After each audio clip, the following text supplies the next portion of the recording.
welcome to another video of Reverse. Today we're going to continue the main storyline, especially I want to see what happened after the bombing of the island. And that's basically it. Sorry if my voice sounds a bit bad, I'm kind of sick. But anyways, let's just go straight to the story.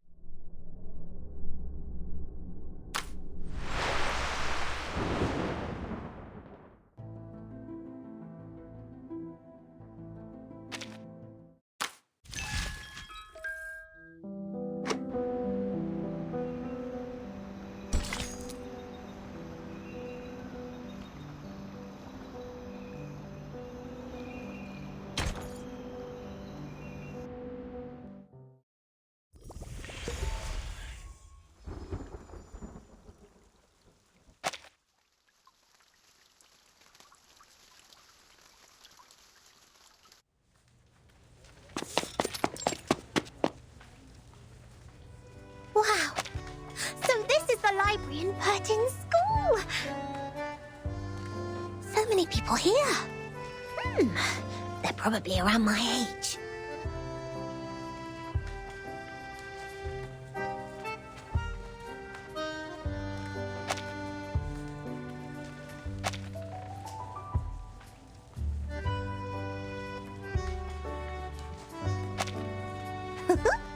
We've also got this many shelves in the library of Sotheby's Manor.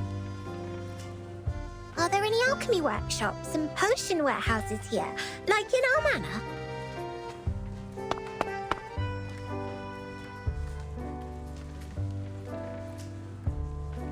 Where can I find Ms. Buaniche? Madame Z told me to come here, but she didn't give any other clues. The people here really need Mr. Teaketler, who is always nice and warm to the guests. Just twist his teapot ear, then he can take you anywhere. If not so, placing a luck-a-day potion at the entrance would help as well. If I had made it before I came, Miss Buaniche and I might have met by now. Or she will just pop up behind me. Are you looking for me? Oh, my word! Oops, that was too loud. Where are my manners?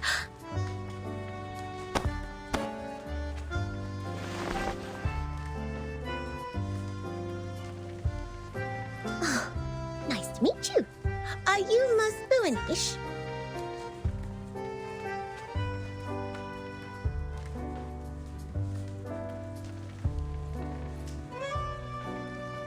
Fantastic! How did you find me?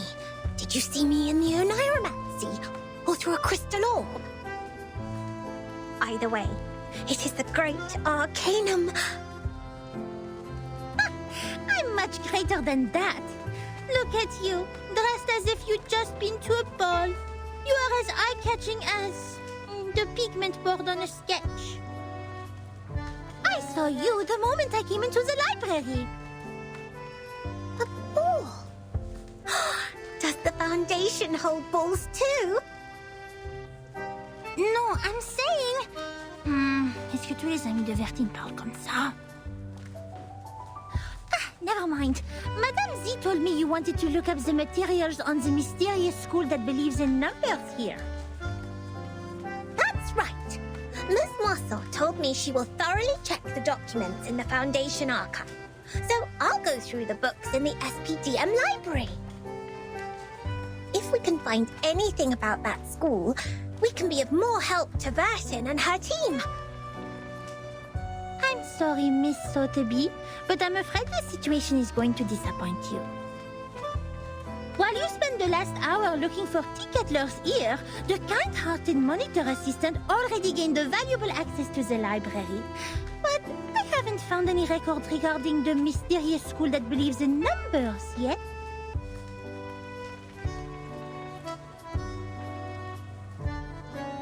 Oh, but Miss Mossel said there are so many books here that they can cover the entire back of a Stronsay beast. That's a bit exaggerated, but She's right. Nevertheless, the librarian was transferred to a more important position years ago due to the storm. Many old books are not yet sorted. Some even went missing in the chaos. The only relevant materials I could find are the stories of Pythagoras and some books on mathematical theorems. But I don't think they have anything to do with Vertine's issue.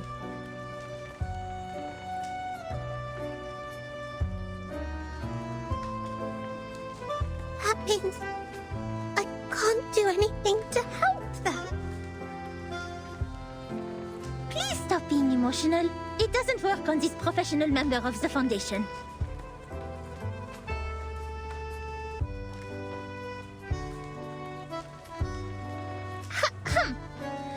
Without field investigation permission, I can't take you out to collect information. But in fact, there is still another reference room only known to the most outstanding monitor assistant. Hooray!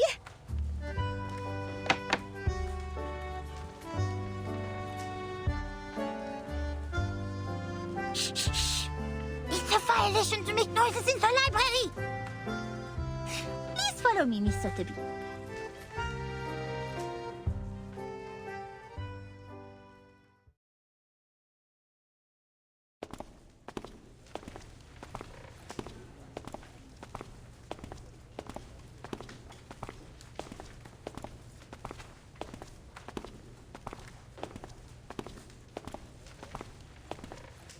Thank you so much, Miss Buanish.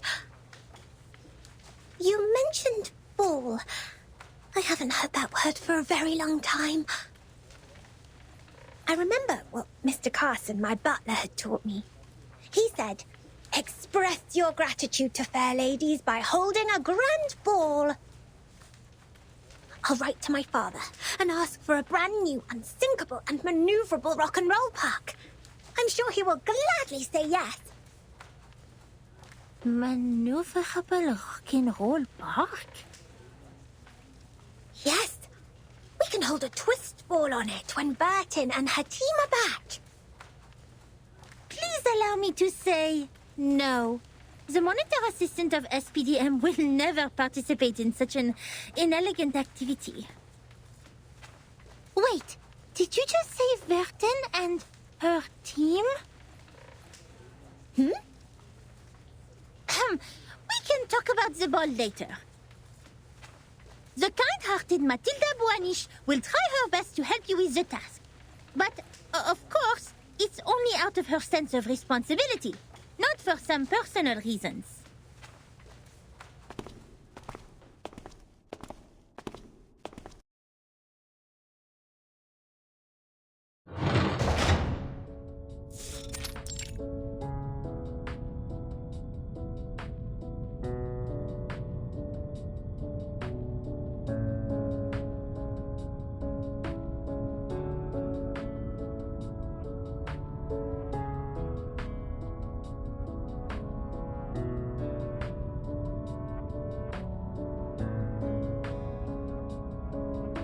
We are the reference room storing unnecessary information.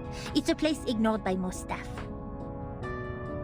Even so, this careful, reliable monitor assistant will not let go of any details.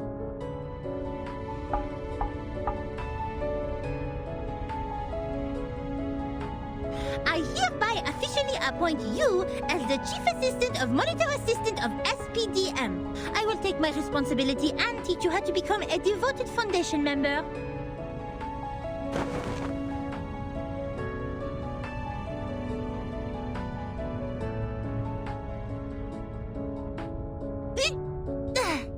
Here is your first task.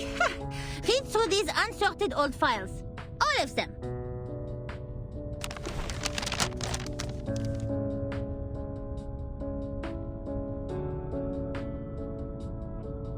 I have searched all the archived ones. These are the last parts. Most of them are discarded administrative documents, low-priority materials, and substandard reports written by rookie investigators. By the way, you should know I didn't sort any of them out for you, and they don't necessarily have what you want. It's all right. Leave them to me. I love reading. You'd better do. Here's the key. Keep it safe. You can sit on the cushions there when you sort out the files. I don't want your dress to stain the stone bench. I'll go see if I missed any files. Listen, this monitor assistant will test you on your familiarity with these files when she's back.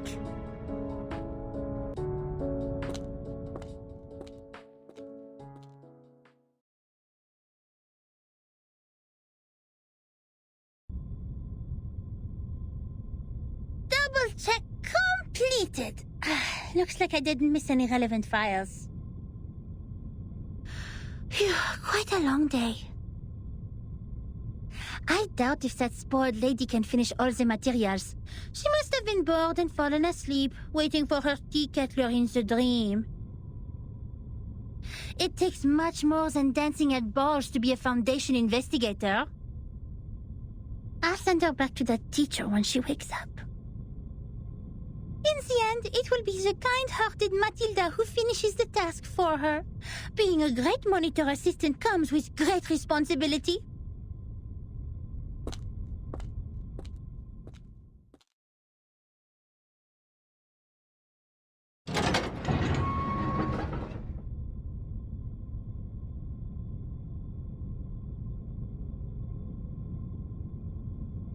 Oh!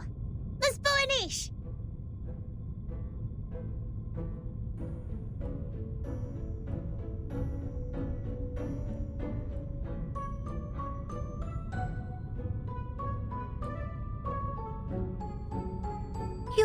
You didn't fall asleep. Did you sort out these files? Yes. And I love these books in uncommon shapes. There are so many wonderful stories. I often read books with Sasana when Father wasn't at home. We read and read until the red bomb waves woke up the sun. Moreover, these files are much easier than Miss Moisson's reading task. Here, the gentleman from River Conway tamed a whole group of Avanks. How marvelous is that? Oh, okay. Looks like you meet the basic requirements for being a rookie investigator. Tu es plus ou moins qualifié pour être mon assistante en chef.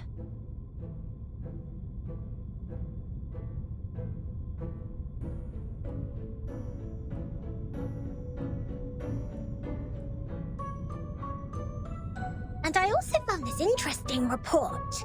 It tells a lot about the storm and the numbers. Will this be helpful to Barton? Show it to me.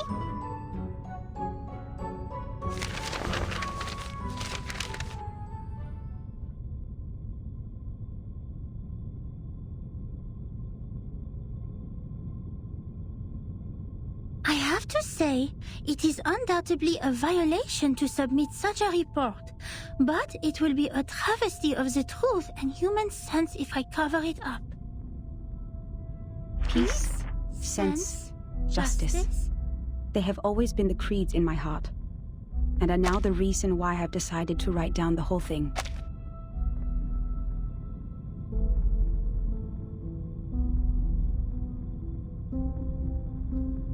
A long time has passed since the first attack of the most severe crisis in our time, but we are still wondering, what on earth does it mean? That was the eve of the millennium, of which no one had any memories, illogically. The next day, time was already reversed to 1996, the moment we opened our eyes. We walked out of the building made of grey and white marble as usual, hardly aware that the sun we bathed in was from another time.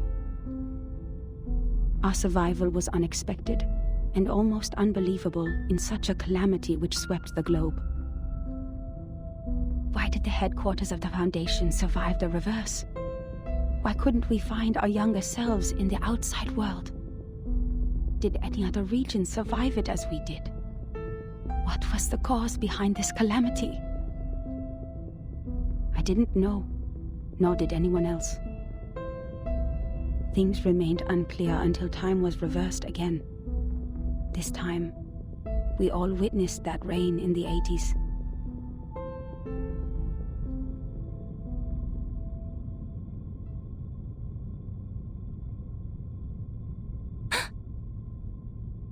These files Varsha needs? I think so.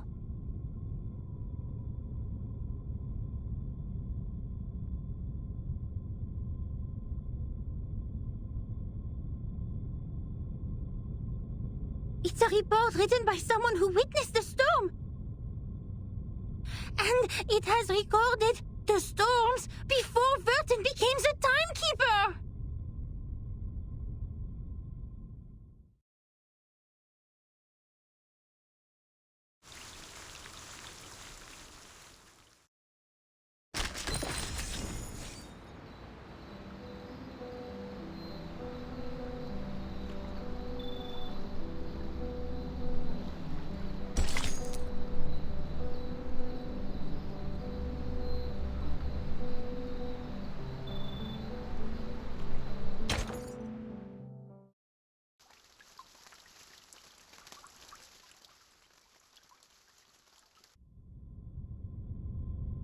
Before she became the timekeeper? Whoa. So Verton wasn't born a timekeeper. She didn't tell you that? Wait, no one is born a timekeeper. It's not an inherited title. Anyway, this report includes the secret chronology only accessible to the core members of the Foundation. You can only check it under the supervision of the monitor assistant before you become a qualified investigator.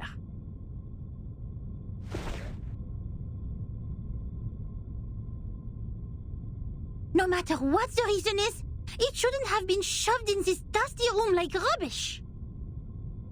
To evaluate its authenticity and risk, the genius Mathilda Boiniche will fulfill her duty as the monitor assistant and carry out a thorough inspection of this report. If you agree to this resolution, please nod, Assistant Sotheby.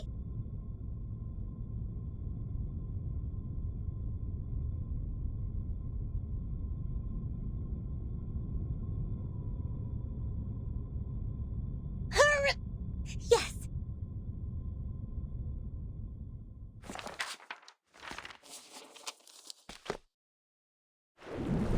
That was 1985.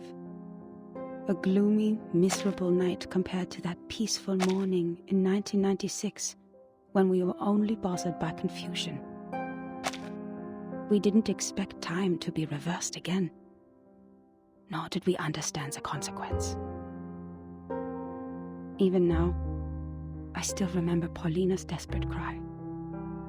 One of her hens was already inside the safe area when she fell at the entrance to the headquarters, and that was the only part of her left to us the next second. The only legacies we found were an engagement ring on that hand and her favorite blue polka dot scarf, which we used to wrap her remains in the end. To be honest, I admired those who still remained calm and sympathized with the arcanists on the edge of mental breakdown. It had nothing to do with the 1/4 arcanist blood in my body. It was only the kind of empathy which all mankind would share out of instinct in the face of a hopeless calamity. We lost many, too many colleagues. In the materials they sent back, we even saw all the horrifying phenomena, such as one's veins turning into electric wires. Since then, the storm, a word simply taken from visual observation, has been used to refer to the calamity. Of course, we can have a word for the calamity itself. But what words should we use to conclude all the absurdity and panic? Before the storm, we were all familiar with time. It was supposed to be a straight line connecting the past and the future. We followed the line to move forward.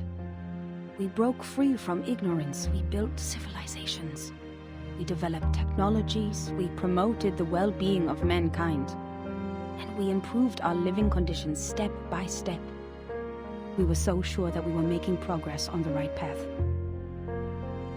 But then, the path was taken away all of a sudden. Oh, time, our closest old friend, where are you taking us? Back to the two most painful war times in the 20th century? The era when no one had ever heard the hiss of steam engines, or the century when mankind was yet to be enlightened? So far, mankind has achieved a lot in history. Dynamos, automobiles, flyovers, railways, hospitals, poorhouses. But if it goes on like this, what is the point of all the efforts we have made? Now we are like a shipwreck left on the island of time, witnessing the fall of the whole modern world in the unstoppable tsunami. Even though the Foundation has lost a lot of staff members, they are still doing fine compared to Laplace. My younger brother was a good example. He was the most sensible person I have ever known. On the first day of the second reverse, he told me, in a calm manner, "At least we have reaffirmed that Newton was right. There was never an arrow of time in classical mechanics. Neither in relativity nor quantum mechanics. That means this is absolutely normal. Whether the time goes backwards or forwards, even if it starts spinning around like a tabletop football player. They're not against the law of physics.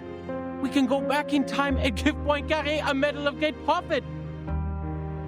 The next day, he almost fell off the 6th floor due to excessive drinking. All the perceptions of time and space developed to this day were overthrown.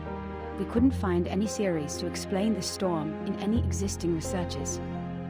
There could only be two reasons for this situation. Either we've been completely wrong all the time, or we've come to a brand new world.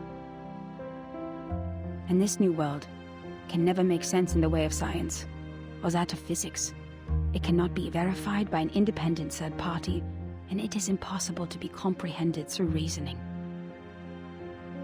Is it true that we have been going the wrong way? Is it true that those once proven wrong by history, those arcanists who claim to possess gnosis, are actually on the right path? In fact, the one who put an end to the chaos was indeed not a human. This thing, I had no idea what it was. It claimed to be a machine which never stops working. It laughed at the limitations of our brains and the metaphysical mistakes we make ceaselessly. But it did solve the most urgent issue. A system was built to tackle storm-relevant emergencies after it took charge of Laplace. The first measure it adopted was contacting all the existing branches of the Foundations at the time to confirm the scale of available manpower. Then it built observation stations all over the globe to find if there were any other regions immune to the storm. After that, numerous offices responsible for deducing the cause of the storm were established. Even though there were countless disagreements during the research, at least we had taken the first step. I handed in the application to take part in this mission, determined to get rid of the fog in my mind. In 1986, I was assigned to the office in Egypt. All my friends came to the dock to see me off, because we knew it could be the final goodbye. Even though we were equipped with the emergency communication devices issued by Laplace, we were still not clear when the storm would assault us, or where we could hide nearby. What really scared me was not the threat to my life, but the possibility of dying ignorant. Then I boarded the ship to Alexandria from Athens. And that was when I met her. Now when I recall it, it was almost impossible to ignore that group of arcanists on the ship. There were about a dozen of them, all in eccentric stitched robes. They were followers of a strange school which mixes arcanum and mathematics. I talked to them. No matter how much that conversation bewilders me now, I was more excited than confused at the time. They also survived the storm in 1996, and they noticed the unusual changes taking place in the world as well. That means I actually met another group of survivors from the Millennium.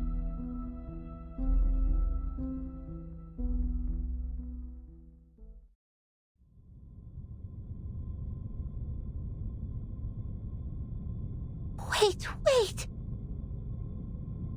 A school of Arcanists who survived the storm?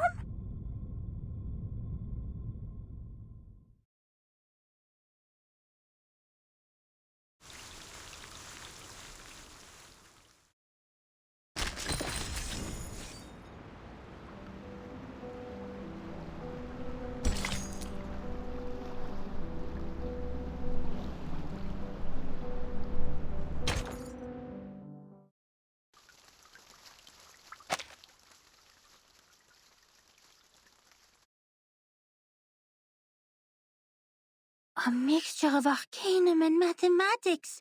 The ship on the Mediterranean. Unbelievable.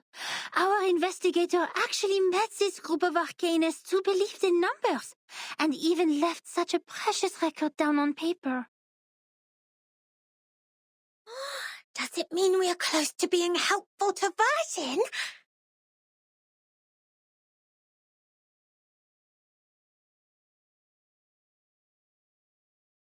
Certainly, it's what we deserve for all the efforts today.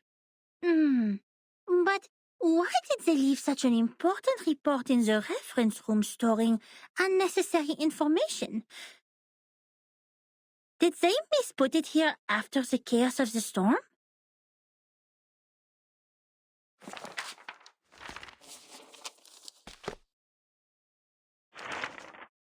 Among them, the most easygoing one was Hugh. He was an engineer as well as an arcanist. We shared the same preference for human technology, and that became our common topic. Hugh was in his 30s, red-haired, cheeks sunken, and deeply depressed due to some kind of eye disease. He was a decent man, with a prudent attitude, working at a desk most of the time. He reminded me of the imperial miniature painting artists in the Sultan's palace. Most of them ended up blind after toiling for their life. He showed me the picture of his daughter. I don't have children, but I could feel his happiness as a father. Although I got along well with Hugh, he seemed quite out of place among that group, which was actually led by her. I don't know what words to use to describe her. She was like a meteor shower, a tempest, or an unreasonable catastrophe itself. Her existence was just like her name. It was simple, yet implied a lot. Please forgive me for my cowardice. Even now, I don't have the courage to write down her name, if one would call that a name. In fact, she was quite a kind, warm-hearted person. Among all the unregistered arcanists I've met, she was one of the nicest ones towards the Foundation. She looked young, even though I heard she had a daughter too.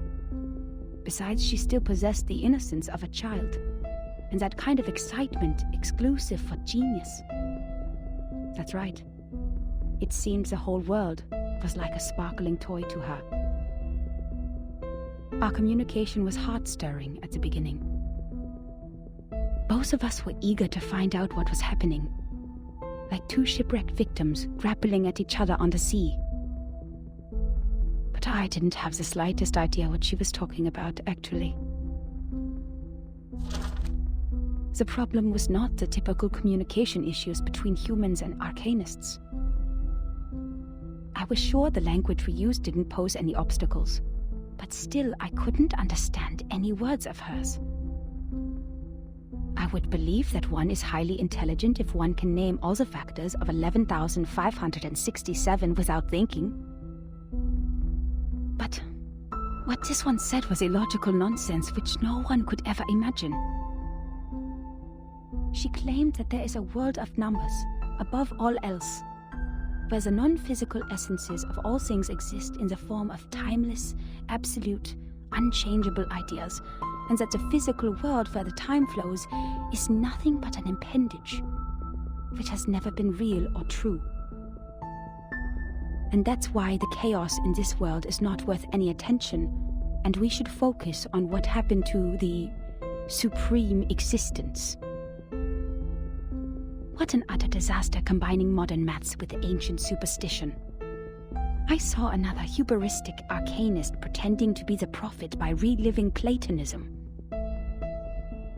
I don't even bother to mention the balderdash on soul numbers. Even the New Age movement could use some of her absurdity. But that was not yet the end. She even claimed to be aware of the exact year when the next reverse would happen. But when I asked her about it seriously, she said, "My apologies. I've made an oath. I shall and only shall reveal the demonstration to people who have their own soul numbers." I'm not sure whether she was making fun of me or being serious, but I had this feeling that she was eager to tell me how she was granted the secret through a moment of afflatus. It seemed she just saw through the laws behind all things instead of finding them through logical deduction. Can't you see it? It is right in front of you. After I expressed my inability to comprehend her words 30 times, she finally gave up and proffered regrets. I'd rather take it as a new kind of humiliation. What really irritated me about her, however, was her contempt towards science and all the scientific research methods. As far as I'm concerned, the value of a theory lies in its reliability, universality, and generalizability. Our pursuit of the truth has laid the foundation of modern science, allowing us to change the world. Yet, in her eyes, the value of a theory lies in its beauty.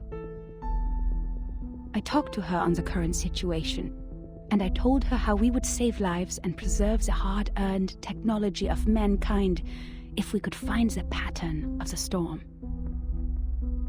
It was of course not an easy thing to do and would take enormous manpower, so I asked her sincerely to join the Foundation.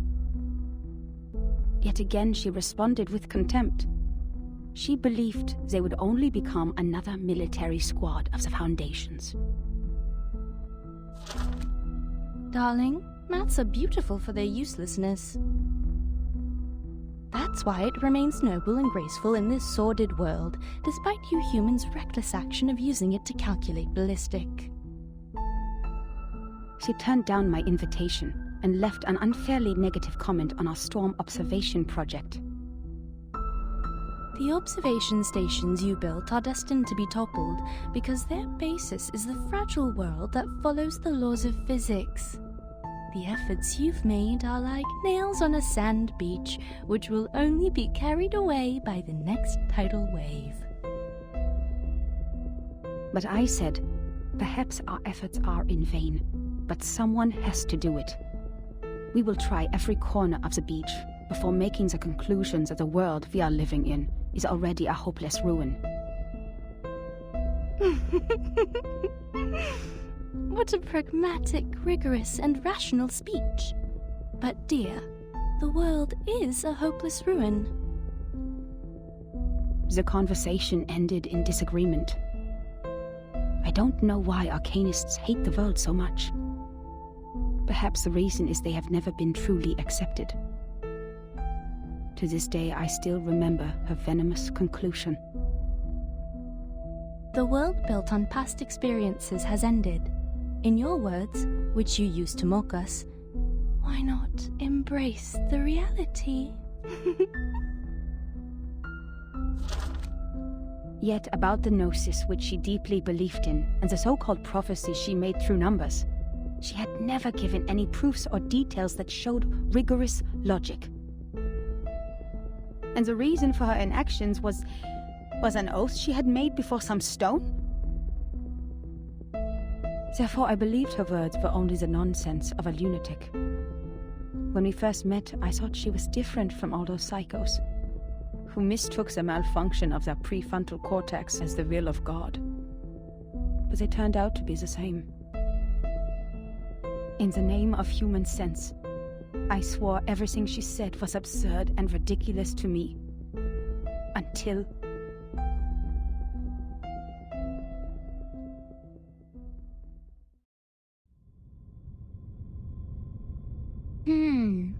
Madame Z said the arcanists on that island are all named after numbers, because they have a strong belief that numbers are the essence of their souls. The investigator wouldn't write down her name. Is it because of the conflict between their beliefs?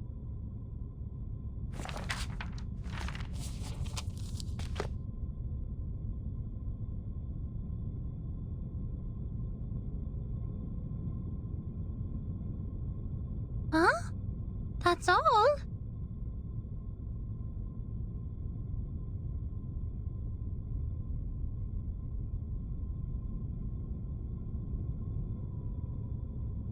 Submitting such an unfinished report would only cause problems for the reviewers and evaluators, but this investigator didn't even write down their name. Don't worry, Ms. Burnish.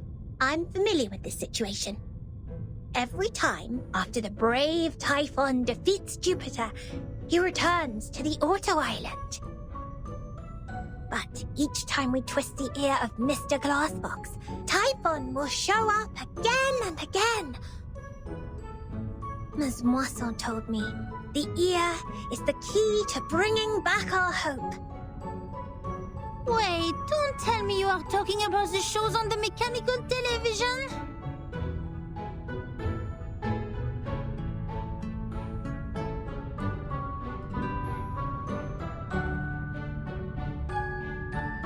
Stop, Miss Sotheby. Please, take a seat on the cushion and listen to me carefully.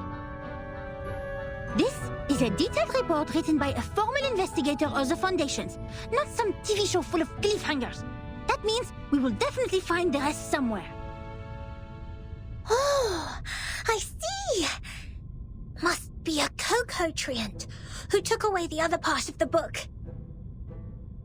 Usually, they will be attracted by Luna Fixer, and by following their traces, we'll find their lairs in the stable. You mean someone took it away? That's highly possible. Data loss is not allowed in the Foundation, especially under the Monitor Assistance Management. We must prepare Luna Fixer. Don't forget their favorite jigging magical beans. I don't have those materials with me right now, but I can write to them. It only takes a month.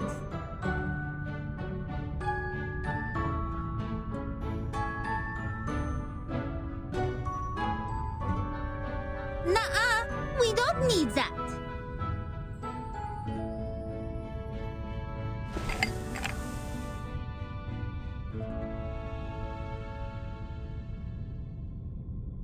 You've perfectly accomplished the task from me when you found this valuable report.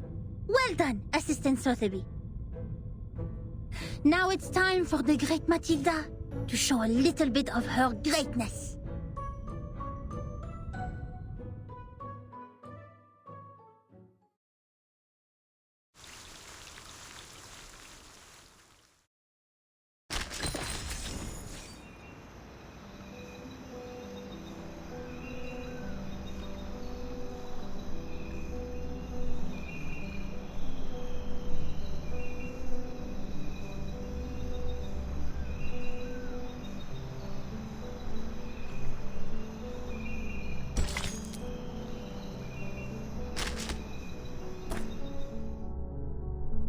Have you ever wondered at our irrational fascination with the moon and her powers?